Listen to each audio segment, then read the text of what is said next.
everyone, how are you all? I hope you guys are doing well. Start करेंगे अपना आज का session. So it is the part 2 of our definition session. जो हम लोग definition जानी थी, डेफिनेशन के काइंड्स में हमने लेक्सिकल डेफिनेशन पढ़ लिया था अपना प्रीवियस वीडियो में. अब हम यहाँ पर स्टिपुलेटिव डेफिनेशन को जानेंगे. तो अब हमारा क्वेश्चन है कि स्टिपुलेटिव डेफिनेशन क्या होता है. तो अगर हम बात करें स्टिपुलेटिव डेफिनेशन की, तो इसमें क्या होता है, अ न्यू वर्ड, यानी कि एक नया वर्ड या फिर एक नई टर्म इस क्वाइंड इन ऑर्डर, उसको क्वाइंड किया जाता है इस ऑर्डर में कि वो क्या करे, किसी भी मतलब कोई एक अर्थ दे या फिर एक object for which no word in the language has previously been given. मतलब एक अब यहाँ पर जो स्टिपुलेटिव डेफिनेशन होती है तो उसमें क्या होता है, आपका नया वर्ड होता है. हम कह सकते हैं ऐसा वर्ड जिसके बारे में हम लोग ना जानते हों, तो उस वर्ड की जो व्याख्या की जाए ऐसे वर्डों से की जाए जिनको हम लोग जानते हैं, तो वो आपकी स्टिपुलेटिव डेफिनेशन कहलाती है. ठीक है, जैसे कि मैं आपसे बोलूं कि एक टर्म अगर आपसे पूछी जाए,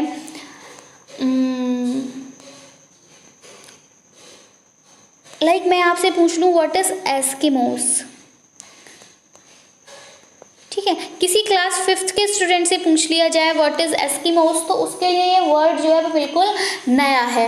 अब लेकिन उस बच्चे से पूछ लिया जाए कि व्हाट इज इग्लू, तो उसको बिल्कुल अच्छे से पता होगा कि इग्लू क्या होता है. आइस से बना घर होता है, वो तुरंत बोल देगा कि इग्लू क्या है, बर्फ से बना हुआ घर होता है.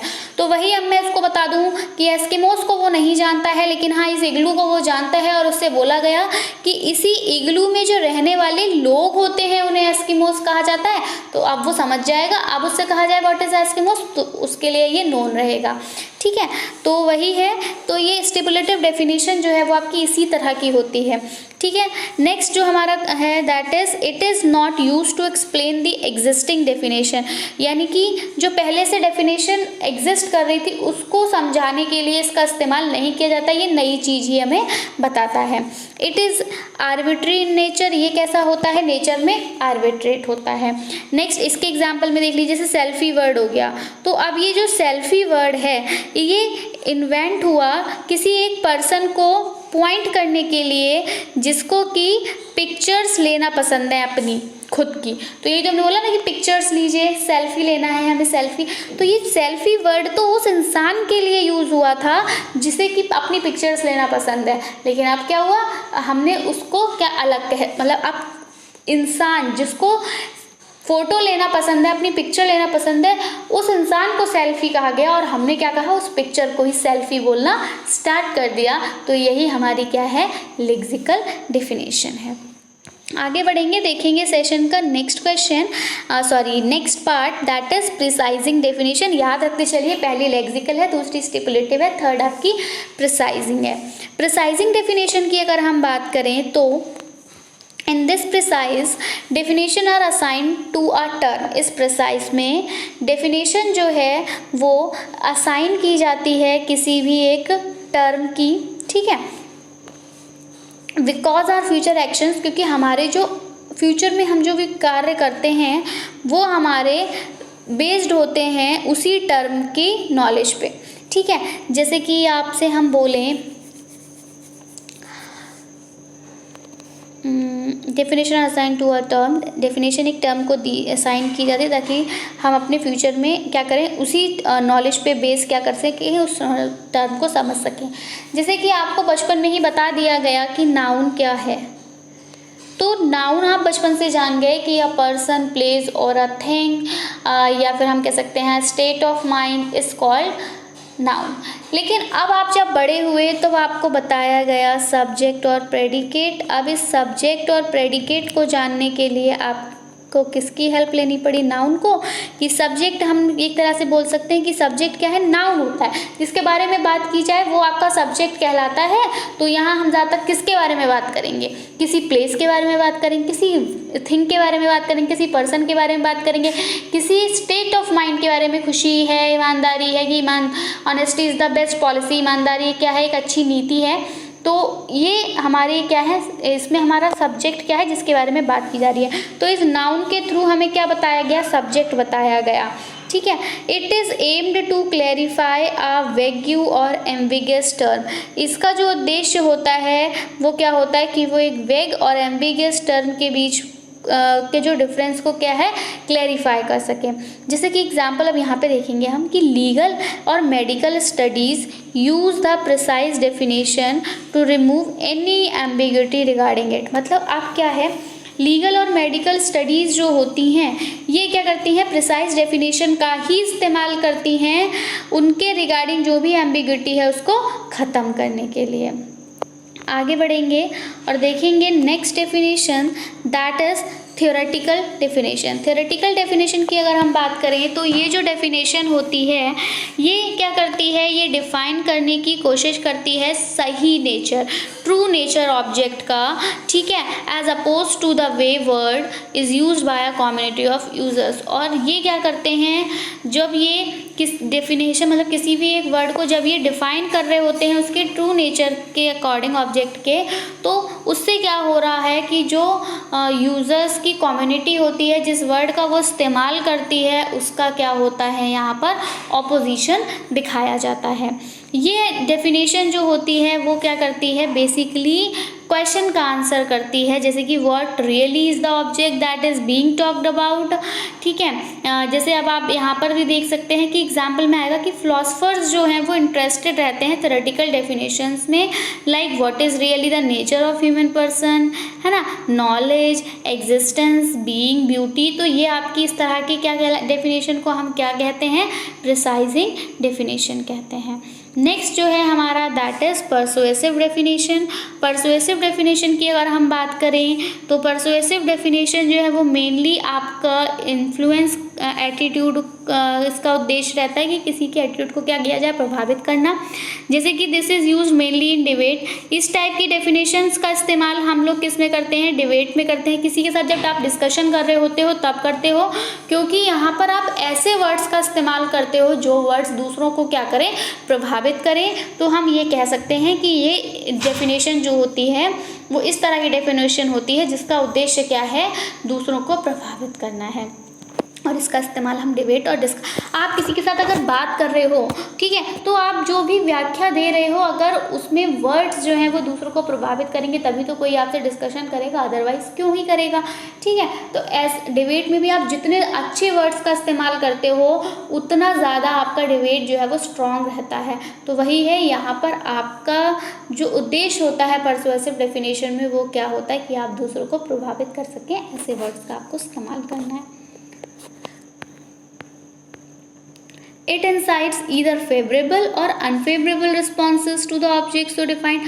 अब ये बिल्कुल ज़रूरी नहीं है कि यहाँ पर जो भी आप कह सकते हैं बोलने वाला व्यक्ति है, वक्ता है, उसने जिन भी शब्द का इस्तेमाल किया तो वो शब्द का लोग फेवर ही करें या फिर उसको क्या करें, उसको ऑपोजिशन करें। तो ये तो हम डिफाइन नहीं कर सकते, या तो जो लोग प्रभावित हो रहे हैं वो उसके फेवर में प्रभावित हो रहे हैं या फिर क्या है वो उसके अनफेवर में प्रभावित हो रहे हैं, ठीक है। तो जो भी ऑब्जेक्ट है उसको जिस तरह से डिफाइन किया जा रहा है वो आपका कैसा भी हो सकता है, फेवरेबल और अनफेवरेबल। जैसे कि there could be a different views on exams during corona virus pandemic. बिल्कुल, जब कोरोना वायरस हुआ था तो सबके अलग अलग विचार थे एग्ज़ाम्स को लेके, ठीक है। कुछ लोगों का मानना था जब आपका आ रहा था ना कि प्रमोट होना है, तो कुछ लोगों का मानना था कि नहीं, प्रमोट नहीं करना चाहिए, क्योंकि प्रमोट करने से क्या होगा, ये लोग जो हैं, जो भी स्टूडेंट्स हैं वो स्ट्रांग नहीं रहे, उन्हें लगेगा अरे क्या करना, पढ़ के पास तो हो ही जाते हैं, ठीक है। कहीं ना कहीं वो स्टूडेंट्स वीक रहेंगे, क्योंकि जब पूरी साल उन्होंने पढ़ाई नहीं की होगी, नेक्स्ट क्लास में वो आ जाएंगे प्रमोट होके, तो वो नेक्स्ट क्लास में अच्छे से क्या है परफॉर्म नहीं कर पाएंगे। किसी किसी का व्यू ये था कि अरे पढ़ाई तो एक तरफ है, जान ज़्यादा प्यारी है, ज़िंदा रहेंगे तो ही पढ़ेंगे, है ना, तो एग्ज़ाम्स नहीं होने चाहिए, ठीक डिसीजन है, क्योंकि कोरोना वायरस हो गया तो हम बचेंगे ही नहीं। तो सबके अपने अलग अलग व्यूज़ थे। इस तरह से आप सभी ने सुना होगा, कोई कुछ कहता था, कोई कुछ कहता था। तो वही है यही आपका जो है क्या कहलाता है, परसुएसिव डेफिनेशन कहलाता है, जहाँ पे सबके अलग अलग व्यूज़ हो। इसीलिए इस डेफिनेशन को डिबेट और डिस्कशन में, क्योंकि डिबेट में भी क्या होता है, एक पक्ष जो होता है वो पक्ष में बोल रहा होता है, दूसरा जो होता है वो विपक्ष में बोल रहा होता है। कोई तो कह रहा होता है कि आम जो हैं वो मीठे होते हैं और दूसरा कह रहा होता है नहीं वो खट्टे होते हैं। तो यही क्या कहलाता है आपका डिबेट, और ये डिबेट आप डिबेट से ही आप याद रखेंगे। परसुएसिव डेफिनेशन में आपको इसी टाइप का सेंस जो है वो दिखाई देगा, ठीक है। ऐसे ही आ गया सम वुड, हाँ वैसे बोला ना कि कुछ फेवर में थे एग्जाम के और कुछ उसके अगेंस्ट थे। आगे अगर हम देखें एनालॉगस डेफिनेशन को, तो एनालॉगस डेफिनेशन की अगर हम बात करें तो ये इस तरह की जो डेफिनेशन होती है वो क्या करती है, अब यहाँ कंपैरिजन होता है। परसुएसिव डेफिनेशन में क्या होता है, फेवर या अनफेवर देखते हैं, लेकिन जो आपका एनालॉगस डेफिनेशन होती है यहाँ पर कंपैरिजन किया जाता है। कंपैरिजन का मतलब यहाँ आपको एनालॉजी दिखाई जाती है या फिर लाइकनेस दिखाई जाती है, जो कि परमिट करती है किसी को एक एनालॉजी ड्रॉ करने के लिए। जैसे कि एग्जाम्पल में आप देखें कि पार्लियामेंट और state legislative assembly are analogous in nature. अब यहाँ पर पार्लियामेंट और स्टेट लेजिस्लेटिव असेंबली, इनको क्या किया जा रहा है, आपस में कंपेयर किया जा रहा है।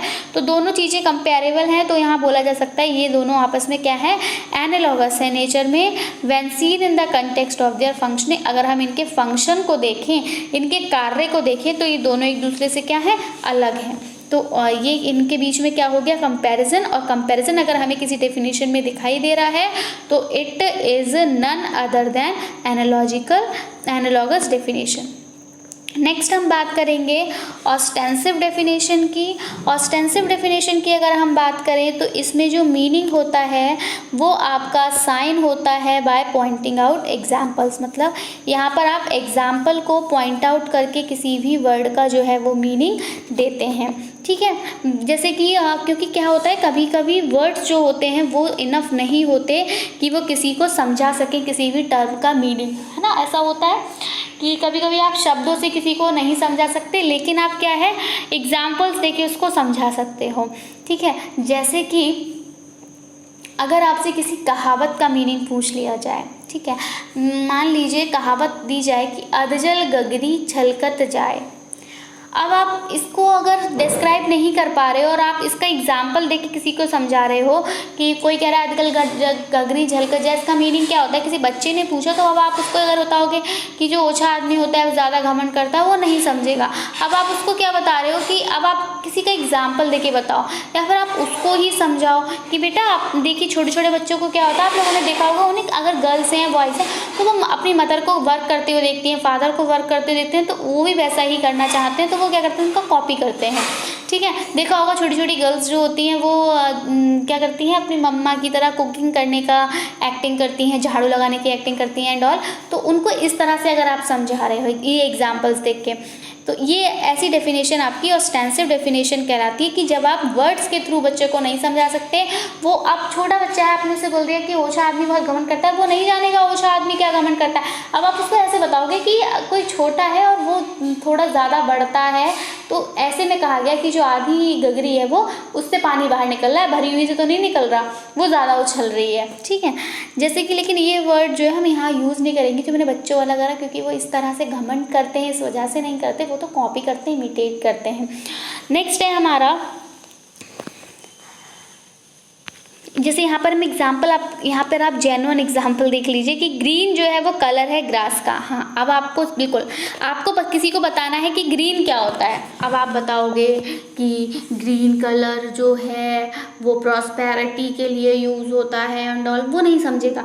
कि ना किसी ने आपको बताना है ग्रीन कलर क्या है, आपने किसी को घास दिखा दी, ये देखिए आपने, या हाँ बिल्कुल ये हरी है, ये ग्रीन है, तो अब क्या है वो ग्रास के थ्रू ग्रीन कलर पहचानने लग जाएगा, ठीक है। तो किसी एग्जाम्पल के थ्रू आप किसी चीज़ को समझा रहे हैं, that is called ostensive definition. अब हमारा जो नेक्स्ट पार्ट आता है that is based on extension and intension, and हम इसको रीड करेंगे अपने पार्ट 3rd में। So that's it from my side, I will be coming back with its 3rd part. Till then take care and bye bye. Thanks for watching, thanks, have a nice day.